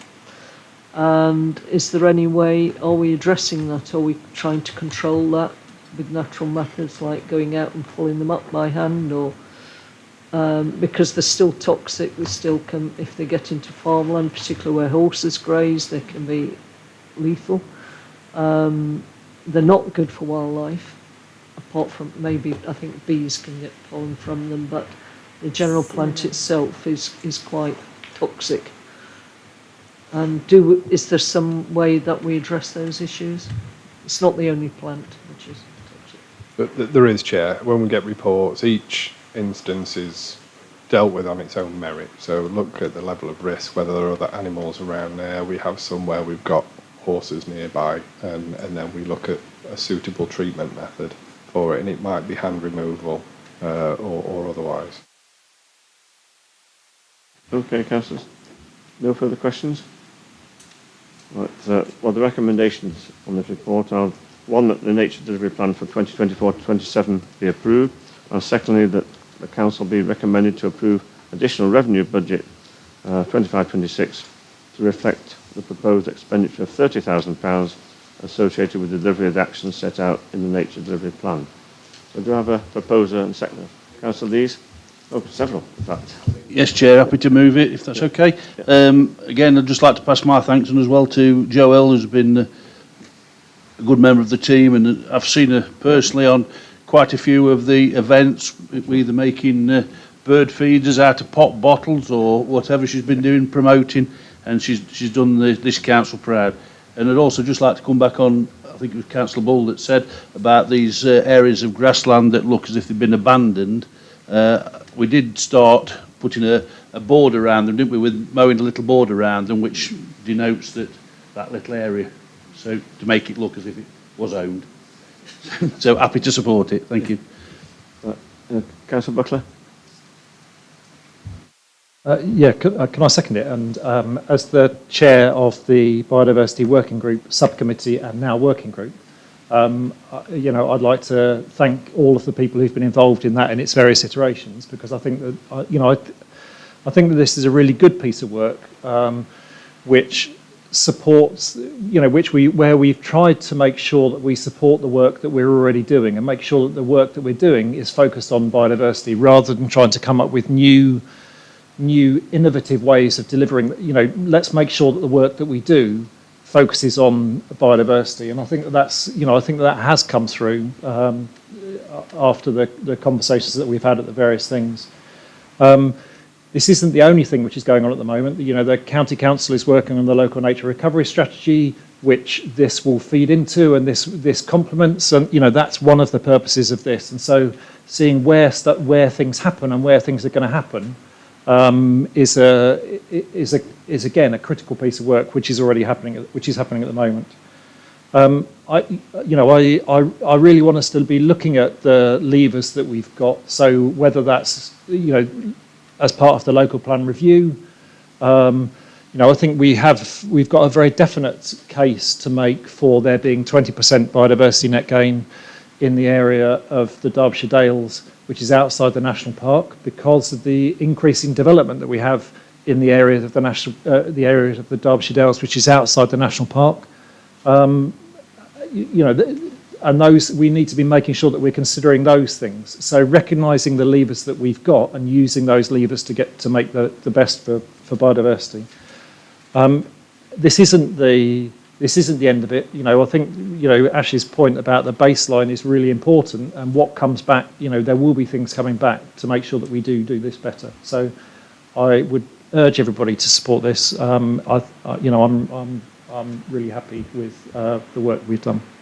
Thank you, Councillor. It's been proposed and seconded. So can I ask Councillor Slack if we're going to continue into debate now? Thank you, Chair. Going back a number of years, we first came along with this many years ago to try and bring more wild into the grass verges, because all the verges were mown, prestige, and we're killing wildlife, obviously. And the bird numbers in our country has dropped enormously over the last few years. So we needed to do something about this. And Emma Mortar and others were right at the forefront of it at that time. And we came up with mowing we passed it through the council that we would just mow around the edges for road safety purposes, and the verges would become wildlife sanctuaries. And it's been a great success, in my opinion. Yes, we do get some people don't understand what wildlife's in about, and they do say it looks untidy, but it's not really, when you think about it, it's not really underneath all that untidiness is invertebrates, there's insects, and there's little mammals, and it's producing wildlife and birds feeding off it. So it's a great success, really, and we should carry on with it. But I think looking for the future, I think we do need to put more finance into it eventually, because it's one of the main things alongside climate change, we've got to protect. And yes, I'm fully supportive of this, Chair, and it's got on my full backing. Just to mention that in my ward, I'm very pleased to say that Wilder Worksworth is an enormous group now, with hundreds of members, and it's really going from strength to strength. In fact, they've got their own wildlife meadow now, purchased their own wildlife meadow, as well as doing all the grass verges, and I'm really pleased to see it's bringing success. Thank you, Chair. Thank you, Councillor Slack. Councillor Boothroyd. Just a couple of points. I think the first one's a more general point about councillors, I think. My question regarding how do we support individuals is because a lot of this is around groups and things like that. And I think we all need to be very aware that as councillors, we're probably quite community-involved individuals. And there's quite a lot of people out there whose interaction with the district council is paying their council tax. And maybe I need to iterate that more for those councillors who represent areas in and around Matlock. Those who live further away, nearly an hour away, some of our residents, don't really know much about the district council. So that's why I wanted to make that point, is that actually focusing all our kind of thoughts on community groups is because we've got a slight bias towards us probably being more involved in community groups than most. But the other thing I wanted to say is this: for £30,000, the list of benefits that we get from this is astronomical. There's things in here with regard to flood management, about ecotourism. It isn't just, and the points that have been made about nature recovery and the wildlife is absolutely, it's the most exciting thing. But the benefits that come from it are huge for the amount that we're choosing to put in this year. And like I say, I hope we spend it quickly, because we've got some really good ideas and that more money comes forward. But it shows kind of what position we sit in as a district council in terms of the levers we can pull with very small amounts of input to influence these things that actually cause us massive stresses at the other end. Flooding in Matlock on an annual, biannual, triannual, however many times a year basis. We suffer for that as a district council, but with a small amount of input and using those levers that we've got and those local groups, we're getting so much. And I think it should be really celebrated. Yeah, thank you, Kev. Yes, building on that last remark by Kelda, I feel really proud to be a member of a council which is approving this report this evening, and I actually think approved is very much undervalues the report. We should be celebrating. This is a real milestone for the administration, and to be fair, it builds on the work of the previous administration with the biodiversity project. I mean, I remember, 15 months ago, there was a fair amount of scepticism amongst some members and I think some officers as to whether this was an area of work which the council should really involve itself in. And I think it's thanks to the efforts of the biodiversity group and a range of other members that myth has been dispelled. And we've now got a really enthusiastic set of officers who have seen the benefits that can come from developing this area of work. And for me, it now sits alongside, it ranks alongside our commitment to affordable housing. The two really go together, the twin track approach of the new administration. So I think it's absolutely brilliant. We've got a real task now, I think, as Matt has suggested. We've got to make sure there's a real read across into our local plan, because a lot of the deliverables in this plan are going to be achieved through the local plan. So I do think we need to encourage and support members and officers who are involved in that process. So, absolutely brilliant. As I said, I think approve very much undervalues this. We should be celebrating it. Thank you, Chairman. Thank you, Councillor. I quite agree. Councillor Linthwaite. Thank you, Chair. I just really wanted to emphasise what Councillor O'Brien has just said in terms of celebrating it and using it as a tool for educating our communities. They say a weed is just a flower in the wrong place. And having spent my morning today hand-pulling ragwort, I then drove home and there was a triangular piece of waste ground surrounded by a small copse that was full of ragwort, and it looks spectacular, and I'm sure the cinnabar moths are really happy. So it's, as long as these things are in the right place and we can continue to encourage them and educate people with these things, then I think we're on to a winner. So thank you. Thank you. Councillor Chapman. Thank you, Chair. Yeah, I support this wholeheartedly. Particularly the agricultural section reads a bit like my CV. But I think what we've got to be careful of is that we don't treat it like motherhood and apple pie. Nobody would dare to speak out against it, because there are certain parts of it that do need sort of a little bit of... This isn't pessimism by any stretch of the imagination. I support everything it says, but we've got to be aware that not everybody is going to be full blown with this. I mean, one piece of advice for the agricultural industry: drop the word rewilding, because it stirs real consternation amongst farmers. They're thinking bears and wolves, and stupid as that seems, it is the kind of thought that not necessarily to those extremes, but it's something that needs toning down. And as we've talked about the pernicious weeds situation, I mean, it can be that DEFRA could take a prosecution out against people who allow pernicious weeds to grow on their land, on their verges, or anything like that. Again, I think it's just a case of looking at part by part and maybe adapting, but not taking away from the true course of this. Just a word of good news. The government for farmers to plant herbal ley rich mixtures are currently paying £354 a hectare for the privilege. So that's to get a few more herbal fields on the go. Any further contributions? Oh, Councillor Slack. Just one item, Chair. Giant dogweed has been discovered in my ward, and hopefully that's a very, very dangerous thing. And never pull it with you. You've got to have protective clothing on to get rid of giant dogweed. So if you see any giant dogweed, please report it straight away. Thank you. Thank you, Councillor Slack.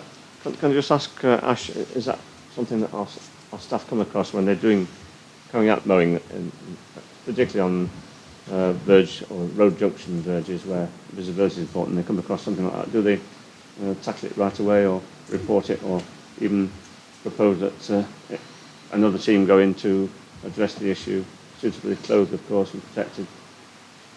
It's a bit of both, Chair, to be honest. It depends whether they've got the means to remove it there and then, but if we do find it and it's on land that we're responsible for, then we do deal with it. And balsam is another pernicious weed which looks very attractive. So most people see it, but it is quite, it's very invasive. It is, Chair. I'm not going to share a humorous anecdote with you tonight, but it was a feature in one of the interviews that we had this week. I had quite an education in that. Right, with no further contributions, can we move to a vote, please? All in favour of this excellent report? It's unanimous. Thank you very much indeed. Go on to the housing matters now. Housing matters on the agenda. Well, next item is first homes, local connection and charging fees, I should say. So, Rob, are you going to do that? It's me, Chair. Thank you. Yeah. Thank you, Nikki. Thank you. So this report refers to a fairly new tenure of housing that's launched a few years ago in 2021 by DLUC, called First Homes, which essentially is a specific type of discount market housing that can only be bought by first-time buyers. As per Section 106 planning obligations now, 25% of the overall number of affordable housing units on site must be first homes. So the guidance also states that first homes come with certain default national criteria that must be met by the developer and the buyer, specifically that the house price cannot exceed £250,000, and for a buyer to be eligible, they must have no more than £80,000 household income. Local authorities are permitted to alter this criteria if they feel it's appropriate, and can also implement additional criteria if they wish to do so, such as a buyer's necessity to have a local connection. It's important to mention that the current local plan makes no reference to first homes, as the tenure was introduced after its adoption. So any first homes built within the Derbyshire Dales local authority planning area currently must meet the default national criteria, and there's no local connection in place. We're at a stage now where a significant number of schemes with first homes on site are due to come forward, the earliest of which are 2 schemes currently being marketed and due for completion before the end of the calendar year. As a matter of priority, recommendation 1 within the report asks members to approve an interim planning policy that ensures first homes purchasers have a local connection to the district. If approved today, this would then apply for the upcoming properties due this year, for any future schemes, and in perpetuity. These homes can then be prioritised for local people, which in turn helps the district council to meet its housing needs. The local connection criteria we're seeking is laid out in paragraph 2.7 of the report, and is identical to the criteria that individuals seeking social rented accommodation must meet through the home options policy. For the time being, a local connection to the district is the only criteria that members are being asked to approve. Looking ahead, the revised local plan, due in 2026, will then address first homes, and within this we may seek to adjust other elements of the criteria, such as the maximum house price and household income. It's strongly advised by the planning policy manager that these other elements are introduced by the local plan, overseen by the local plan subcommittee, and not via an interim policy. The local plan holds a weight of security that an interim policy doesn't, and so this approach reduces the risk of challenge by developers who may feel we're greatly restricting their pool of purchasers. It's also a situation we want to avoid, as we've become unstuck in this area before. Moving on, recommendation 2 and 3 refer to the extra admin duties that local authority officers, now that First Homes, local authority officers now have that First Homes have been brought forward. Admin duties involve checking and approving application forms and a district council officer signing off on applications to ensure purchases can proceed.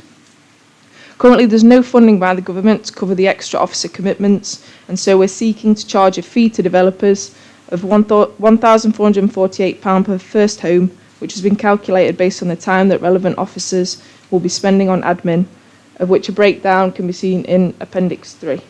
Fee proposed is in line with the amounts other local authorities are charging, and so is the method used to calculate the fee.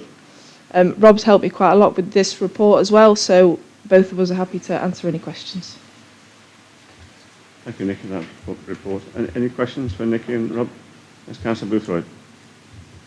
I just have a question on the local connection criteria about living outside the area or living in the area for 3 out of the last 5 years. How does that relate to students, essentially, who could choose to move out of the area for their studies because there's no universities or whatever in the district, and then return? So the local connection, it says not currently living in Derbyshire Dales, but it's previously lived there for at least 3 out of the last 5 years. So in terms of university, being there for 3 years, they wouldn't qualify for that. But my thoughts would be that mostly university students go home to live with parents first, they save up for a little bit, and then they end up trying to afford a property, get on the housing ladder after that. I think it's very, very unlikely that someone straight out of uni can afford to buy for the first time, just off my personal experience as well. Thank you, Nicky. Any further questions? Yes, Councillor Slack. Yeah, just one question, which if it's on the if a student's on the electoral register and he's able to vote in the Derbyshire Dales, will that make a difference? Because he's sort of a resident then of a Derbyshire Dales, even though he or she's at university. Not too sure on that one, to be honest. It's probably what's in our home options policy, if you're aware of that one, Rob. Yes, I think through you, Chair. So we would have regard to where they've been residing and take that into account. But typically, students can be on electoral roll in both areas if they're not careful. So we would have to look at the evidence behind their residence for that period of time and then come to a view. But I think, as Nicky explained, I think it'd be quite rare to find a student that managed to save for a house while at university. That they would have to build up a credit rating and savings in order to benefit from some form of discounted ownership going forward. Can I just check on that? Do we individually assess? Because I'm aware most students do go away for 3 years and come out with not a lot of income, but there is quite a lot of student courses, things like medicine and veterinary science and things like that, where you are required to essentially move around the country for 8-9 years before you want to come back. And by that point, you may be on an income that allows you to purchase a property. And the other thing is, if some students may choose to live with their parents, but others may not have that option and choose to rent in neighbouring districts where the rent is cheaper. And can we essentially make sure that we support them? I guess my question is it individually assessed or is it quite defined like this? Chair. So yes, it would be individually assessed. I think it's key to emphasise this is just one of a number of different products available. So we're not trying to force everybody down a particular route to home ownership through this method. Other methods like shared ownership and other forms of discounted open market housing are available. We're only talking about 25% of all the affordable homes delivered on Section 106 sites. So the programme we're talking about at the moment is only 4 units. So if it was a much bigger programme, I'd have more concerns about having a wider access. But I think at this stage we're probably just about on the right path, as it were, to matching the supply with demand. Councillor Linthwaite. Thank you, Chair. Just thinking about the students, in my experience, students are away for the term time and they come home and they keep 90% of their stuff at home, if my house is anything to judge by. So in terms of they might be away during term time, but is that considered their permanent residence? If they're, I'm just not quite sure. So within the home options policy, which is what we would use for this, it states currently living in Derbyshire Dales and have been for a continuous period of 6 months or more. Yeah, so continuous in that sense.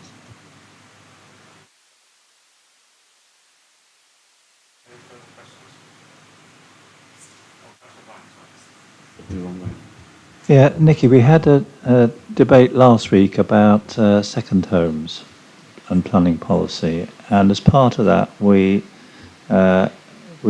took the view that we needed to advocate to our colleagues in the National Park Authority that they followed our lead. Obviously, this policy will only apply within the Derbyshire Dales local plan area. And while we may say there are not many first homes that are developed in the national park, there are and may be some. And it is for those of us in the represent national park communities, it is a continual bone of contention that the local needs issue in national park communities. So, do you think there is merit in us doing as we did with the second homes? And having an additional recommendation to advocate to the National Park Authority they implement a similar interim planning policy? I guess it's their decision what they choose to do.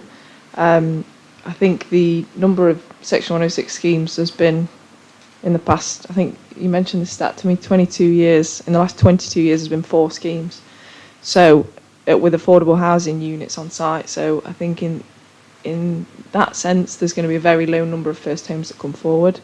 I think it's in terms of your question, that do I think that they should deliver it, then if I'm honest, I've not particularly thought about that area. I've just been thinking about what we do in our planning area. But I guess it's their decision. Thank you, Nick. Councillor Chapman may or may not agree that the developers in Hartington,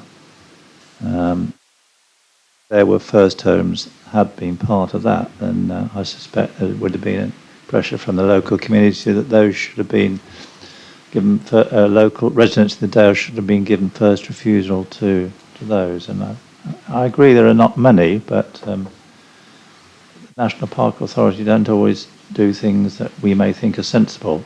Sometimes we have to urge them, I think. Yeah, Rob, you want to come back on that? Yes, it's a really interesting point because we want to try and encourage more home ownership across the district, not just in our own plan area. It is tricky to provide forms of discounted ownership in the park because much of the cost of investment is around the design, not so much about providing different tenures. So that makes it a challenge, and alongside that, you've got the 10-year connection, local connection. So that completely wipes out whether you've been to university or not. There's a very different issue there, and the availability of mortgages in the park is very challenging again because of that local connection. And you get into quite detailed mortgagee and possession clauses where, in the event of a default on the mortgage, the bank wants its money quite quickly, and if it has to go through a protracted sale, it won't lend on the property in the first place. So that does rather hedge against providing different forms of home ownership in the park. Just referencing Hartington, of the 4 affordable homes provided, only 1 would have been a first home because it's only 25% of the on-site unit. So it will remain a marginal product, whether it's in the Derbyshire Dales plan area or the Peak Park. Thank you, Rob. Any further questions? Right, Nick has very expertly moved the recommendations or proposed the recommendations already, so I don't need to read those out. But would someone like to propose those recommendations for approval and second them as well? So Nash. No problem? Yeah, you can, yeah, definitely, yeah. All right, right. Okay. Right. Yeah, thank you very much. Would someone like to second it? Councillor Butler. Would you like to speak? No? No? Well, it's been moved and seconded. We can move into debate.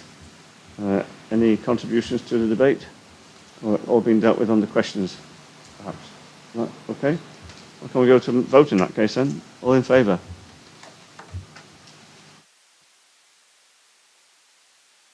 That's unanimous. Thank you very much, and thank you, Rob and Nikki, for doing the report and answering questions on it. Quite challenging. Right, the next one then is yours again, I'm afraid. Well, you're probably quite pleased about doing another one, but especially as it's affordable housing, which is something we're quite passionate about on this council, I think. So, affordable housing delivery programme. So, who's proposing this? Is it you, Nick, or it's you, Rob, this time? Right, okay. Thank you, Chair. Though Nikki might jump in and help me at some point if I look troubled. So essentially, this report's just bringing together the programme as we understand it for the affordable housing provision in the outturn for the 23-24 year, and looking forward to this year and subsequent years, and just pointing out to members the dilemma we might face going forward in terms of acquiring Section 106 homes. So last year was a reasonably productive year for the council in terms of the new provision of affordable housing, with 51 new homes developed, and an additional 5 homes safeguarded, essentially in Money Ash, through a council investment. This year we are seeing a programme of actually 70 homes. It says that 80 in the table, but we've just had our local authority housing allocation today, and we didn't get the 50 units that we bid for. We got 25. So a slight reduction in our programme to 70 units. That will still be a challenge because they want us, the government wants us to buy those homes within the financial year, so it will put pressure on the team to deliver. Next year, looking forward, over the next 3 years rather, we're looking at about 100 units that we know of at the moment. There might be windfalls in the meantime, but it's a healthy looking programme and emphasises the importance of both housing association development, support and delivery by the council, and provision through 106 schemes. All three are key in terms of maintaining a programme of development going forwards. One of the aspects of the report to you today is to get your approval essentially for the priority we're placing schemes in paragraph 3.1. So we will come back to council asking for resources to support those schemes in paragraph 3.1. First of all, the local authority housing fund, which I've just mentioned. The provision of 3 homes at Wash Green, which is actually already in the capital programme. Affordable housing scheme at Yorgrave through Peak District Rural Housing Association. A scheme at Bakewell, which we've been working on for some time now to deliver a large scheme of over 40 units. And recognition that there are always a number of schemes that aren't quite advanced enough yet to put forward for finance, but certainly at Parwich, Eam and Hathersage, and as Councillor Nash reminded me just yesterday, Bradwell should be in the list as well, because we're continually looking for opportunities to bring forward homes, particularly through exception sites within the National Park area. As I said, also in the report is a fairly long list of Section 106 schemes with varying degrees of accuracy, it must be said, because there's a lot there to manage in terms of understanding current approvals, appeals and refusals. So it's very much a long list, but hopefully gives you a sense of the range and type of properties coming forward through private development, where there's an on-site affordable housing provision. So our job is to track that and ensure that we can find housing associations and registered providers, either ourselves or housing associations, to buy those properties and potentially take them forward to actually deliver. The worst case would be we can't find a provider to buy those affordable homes and they become market homes instead. So that's really in the forefront of our minds, to make sure we deliver a sustained and continual programme of affordable housing across the district. Nikki and I will be happy to answer any questions. Yes, well, thank you, Rob. Any questions then? Councillor Bull. Yes, thank you. Yes, we do want affordable housing, and obviously you're going out to getting housing associations to purchase the houses to get people in them. But obviously, like you said, if it ends up where you can't get that, it'll go to the open market. is there any chance, because we are using this and trying to gain them as affordable housing, we put a cap on the price of what the open market could be, like we've done with the first homes, of being a certain price? That would be an ideal situation to be in, Councillor Paul, but unfortunately it doesn't quite work that way. Essentially, the developer will go out to tender and will seek expression of interest from housing associations to bid. Typically, housing for rent is about 45% of the open market value, and the shared ownership property will be about 70% of the open market value. So based on those figures and what we know from before, we can sort of estimate the cost, the money that needs to be found for the entire programme. The problem is not enough housing associations are bidding for those properties because they're tied up their cash in other government-funded developments. So that's the challenge for the council. But as you say, we can't manage what they're sold at, but we can try and stimulate providers to bid for them. Thank you, Councillor Slack. Thank you, Chair. The new government recognises the need for more housing, and they are going to go for housing a lot in the next few years. So I know we are a small local authority, but will it more or less, the drive of it, will it come more or less from the East Midlands Combined Authority rather than our own little district council? Through you, Chair. I think we're waiting to see how the Merrill programme around housing evolves. We've seen a brownfield land scheme already come forward, which is massively oversubscribed for all forms of housing. But it's early days, I think, and we'll just have to wait and see. I know Homes England are involved in that, in EMCA, so yes, early days, but we'll jump at the chance if one is offered. Yeah, thank you. And hopefully things will move on faster than we expect. So we have optimism for the future. Thank you, Rob. Any further questions? In that case, would someone like to move and someone second the two recommendations? Councillor Slack has moved. I'll move it. Councillor Linthwaite seconded. And Councillor Chapman's thirded, so that's quite good. Can we move on to debate now then? Anyone? Oh, Councillor Brown. Well, I know I'm vice chair of this committee, but I have to give a shout out for seeing Eam and Hathersage mentioned in the report. Many members will know that Hathersage in particular has been waiting 12 plus years to see its name on the affordable house programme, so I think there'll be hoots of joy in the village when they see this. And likewise in Eam again, some of us spent the last 5 years trying to see the word in print in Eam, and I've lost most of my remaining hair in working with Rob and his team to bring this forward. So it's absolutely brilliant news for those two villages as well as for all the other communities mentioned in the report. Councillor Linthwaite. I really just wanted to recognise the work that the housing team does. They're incredibly proactive and look for housing opportunities under all sorts of stones and pots of money from all sorts of places, and including things like the empty homes as well, where they're working on trying to bring those back onto the market. So thank you. Yeah, I think you're doing an amazing job. I think we'd all like to endorse that, actually. Councillor Boothroyd.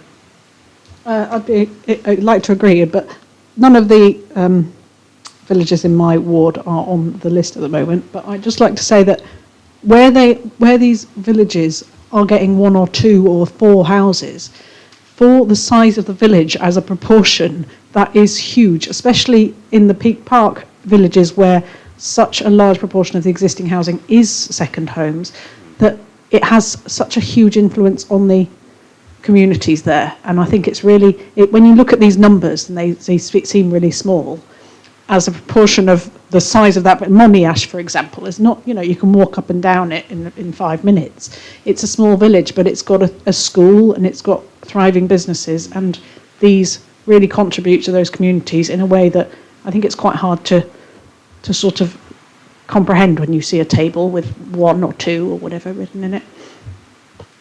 Yeah, thank you, Councillor. Yes, Councillor Nash. I'd just like to follow on from what Councillor Boothroyd has just said, and to thank Rob and his team, because in Bradwell we really have benefited from the housing programme. We've got a very successful Bradwell Springs development, which brought 12 new houses to the village. Rob helped us buy 12 more houses that were about to go to a private developer. Both of those groups have brought people into the village and consolidated our community. Not only that, they brought young people into the village. Our our preschool group is now gone from 3 or 4 to more people than they can cope with, which means we have a pipeline going up to the infant school and the junior school. The people that have moved into the whole of Bradwell Springs have got involved completely into the community. There are now parish councillors, members on all the community groups, and it's brought a whole new lease of life to the village. I mean, yes, we're a big village to start with, but it's amazing what a difference 12 houses can really make. Thank you, Councillor. Any further contributions? In that case, I think we can move to a vote then. All in favour? That's another unanimous vote. Thank you very much.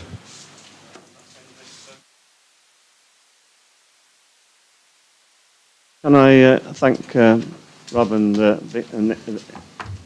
Nikki, sorry, not Vicky, Nikki, and obviously previous officers who've answered some questions from members so ably for their contributions. And so good night to you all. Have a safe